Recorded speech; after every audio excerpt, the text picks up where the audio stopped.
Hello students, welcome to today's class. तो सुनो, आज के इस वीडियो में हम डिस्कस करने वाले हैं क्लास 8 के कंप्यूटर के चैप्टर 8 के क्वेश्चन आंसर्स को, जो कि है connecting web app to database. तो इस चैप्टर को ऑलरेडी मैं आप लोगों को एक्सप्लेन कर चुका हूं। आज की इस वीडियो में जो हम इस चैप्टर के क्वेश्चन आंसर को कंप्लीट करेंगे, तो चलिए आज की इस वीडियो को स्टार्ट करते हैं और डिस्कस करते हैं इस चैप्टर के क्वेश्चन आंसर्स को। और स्टूडेंट, अगर आप लोगों ने अभी तक चैनल को सब्सक्राइब नहीं करा है तो चैनल को सब्सक्राइब कर लीजिए। तो चलिए आज की इस वीडियो को स्टार्ट करते हैं। तो सबसे पहले इस चैप्टर में हम कंप्लीट करेंगे फिल इन द ब्लैंक्स को। तो चलिए डिस्कस करते हैं पहले फिल इन द ब्लैंक को। इसमें बोला गया है the dash function is used to fetch the record return by the query. मतलब कि कौन सा फंक्शन जो है रिकॉर्ड को फैच करने के लिए यूज होता है जो कि क्वेरी रिटर्न करती है। तो इसका आंसर हो जाएगा MySQL_fetch row। इस फंक्शन की हेल्प से जो हम फैच करते हैं रिकॉर्ड्स को जो कि क्वेरी रिटर्न करती है। बात करते हैं क्वेश्चन नंबर 2 की। क्वेश्चन नंबर 2 में बोला गया है MySQL_function will execute the query with the help of the dash.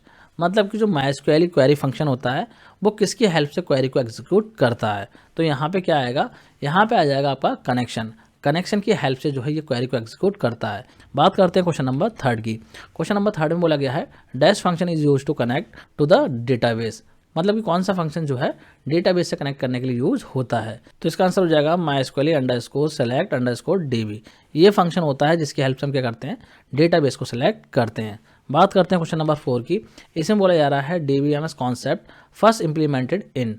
मतलब कि DBMS का कॉन्सेप्ट जो है सबसे पहले कब इम्प्लीमेंट हुआ था। तो ये इम्प्लीमेंट हुआ था 1960s में। बात करते हैं क्वेश्चन नंबर 5 की। इसमें बोला गया है dash database employees the parent child relationship of storing data.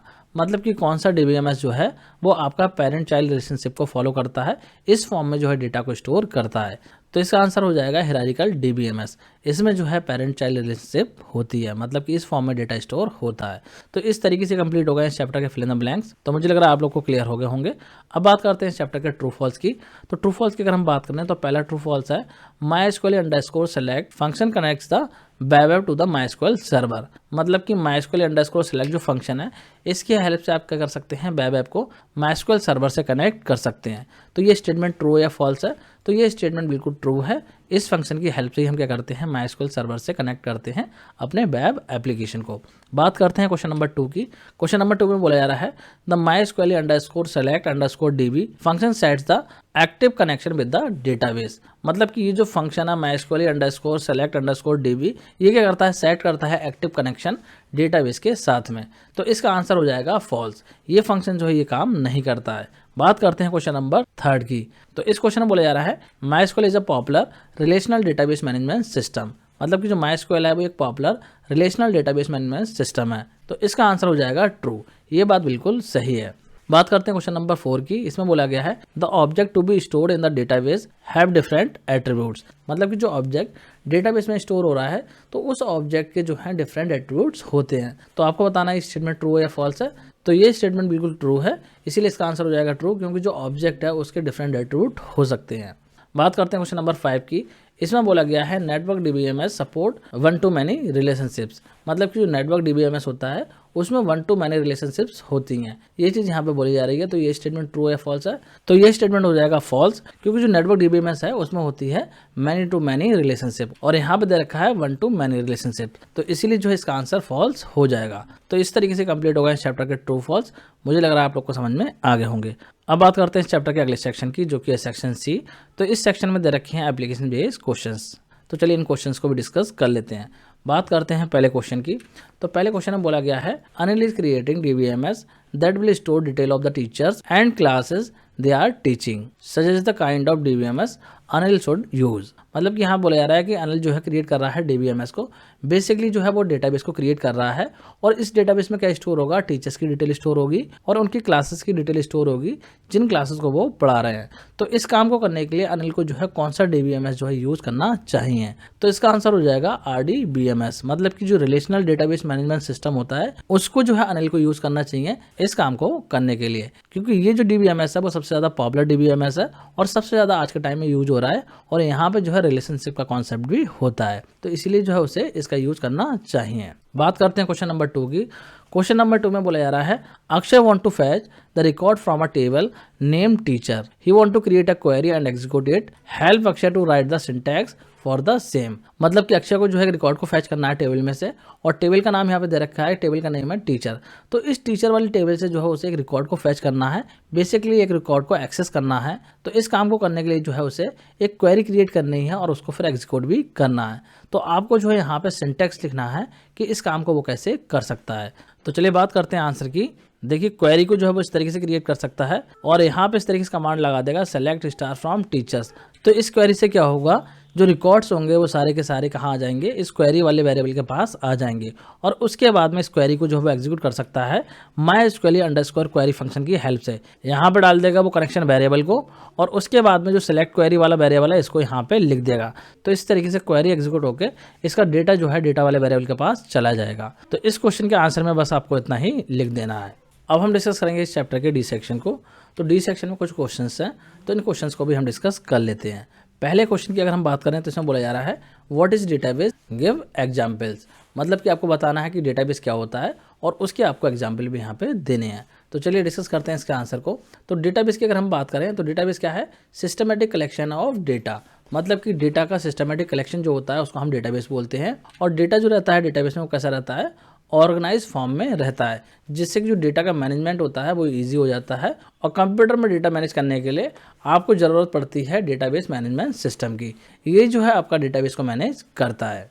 और इसके एग्जांपल्स की अगर हम बात करें तो MySQL है, Oracle है, PostgreSQL है, ये जो है इसके एग्जाम्पल हो जाएंगे। तो आई होप आपको ये क्वेश्चन क्लियर हो गया होगा।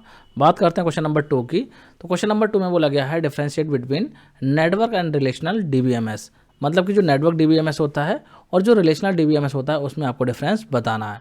तो चलिए डिस्कस करते हैं इसके आंसर को भी। तो देखिए नेटवर्क DBMS में जो है हमने देखा था कि यहाँ पे क्या होता है, कॉन्सेप्ट होता है मैनी टू मैनी रिलेशनशिप्स का, और इसकी वजह से ये फॉर्म करता है कॉम्प्लेक्स डेटाबेस स्ट्रक्चर को। लेकिन रिलेशनल DBMS की अगर हम बात करें तो यहाँ पे जो रिलेशनशिप होती है वो होती है in the form of tables. और रिलेशनल DBMS में जो है यूजली होता है क्या है, प्रीडिफाइंड डेटा टाइप होते हैं जिनको यूज करके आप क्या कर सकते हैं, टेबल में डेटा डिफाइन कर सकते हैं। तो इस तरीके से मेन डिफरेंस होता है इन दोनों DBMS में। मुझे लग रहा है आप लोग को ये क्वेश्चन भी क्लियर हो गया होगा। बात करते हैं क्वेश्चन नंबर 3 की। तो क्वेश्चन नंबर 3 में बोला गया है what is SQL, name any 2 SQL based DBMS software. तो इस क्वेश्चन में बोला गया है कि SQL क्या है और साथ ही में आपको बोला गया है कि आपको जो है नेम बताने हैं किसी भी 2 DBMS सॉफ्टवेयर के जो कि बेस्ड है SQL पे। तो चलिए डिस्कस करते हैं इसके आंसर को भी। तो देखिए SQL की अगर हम बात करें तो क्या है, एक लैंग्वेज है जो कि डेटाबेस को ऑपरेट करती है और इसमें जो आप डेटाबेस को क्रिएट कर सकते हैं, डिलीट कर सकते हैं, जो रिकॉर्ड्स हैं उनको फैच कर सकते हैं, मतलब कि जो रोज होती हैं उनको एक्सेस कर सकते हैं। इसके अलावा SQL की हेल्प से आप क्या कर सकते हैं, जो डेटाबेस है उसके अंदर जो रोज हैं उनको मॉडिफाई भी कर सकते हैं। और SQL पे बेस्ड सॉफ्टवेयर्स के एग्जांपल्स की अगर हम बात करें तो इसमें हो जाएगा MySQL एंड Oracle। इसके अलावा भी बहुत सारे सॉफ्टवेयर होते हैं, अगर आप चाहें तो वो भी एग्जांपल में लिख सकते हैं। यहाँ पे 2 ही पूछे गए हैं तो मैंने जो है यहाँ पे MySQL और Oracle को जो है एग्जाम्पल में लिख दिया है। तो इस तरीके से हो जाएगा इस क्वेश्चन का आंसर। मुझे लग रहा है आप लोग को क्लियर हो गया होगा। बात करते हैं क्वेश्चन नंबर 4 की। तो क्वेश्चन नंबर 4 में बोला गया है what is the difference between MySQL_connect and MySQL_select_db functions. मतलब कि दोनों जो फंक्शन है इनके बीच में आपको डिफरेंस बताना है। तो चलिए डिस्कस कर लेते हैं।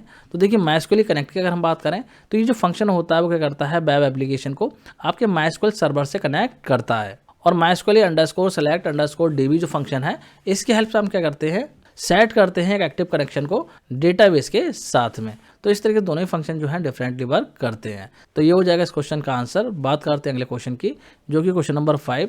तो इस क्वेश्चन में बोला जा रहा है write down the main steps in connecting the web app to the database to obtain result from a table.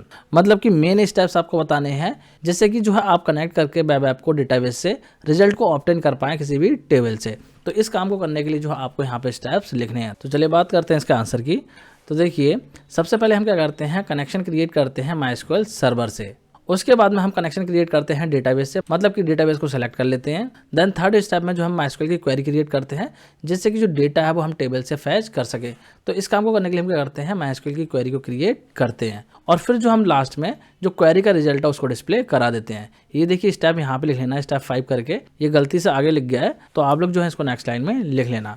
तो इस तरीके से ये जो है मेन स्टेप्स होते हैं जिसकी हेल्प से हम क्या कर सकते हैं, किसी भी टेबल से डेटा को ऑब्टेन कर सकते हैं। मुझे लग रहा है आप लोग को ये क्वेश्चन भी क्लियर हो गया होगा। और स्टूडेंट इसी के साथ जो है इस चैप्टर के सारे क्वेश्चन आंसर कंप्लीट हो गए हैं। जितने भी क्वेश्चन थे इस चैप्टर में उन सबके मैंने आपको आंसर प्रोवाइड कर दिए हैं। तो मुझे लग रहा है आप लोग को सारे क्वेश्चन क्लियर हो गए होंगे। अगर आप लोगों का कोई डाउट रहा है तो आप लोग कमेंट करके पूछ सकते हैं, मैं आपका डाउट क्लियर करने की कोशिश करूँगा। तो स्टूडेंट आज की इस वीडियो में इतना ही। Thanks for watching.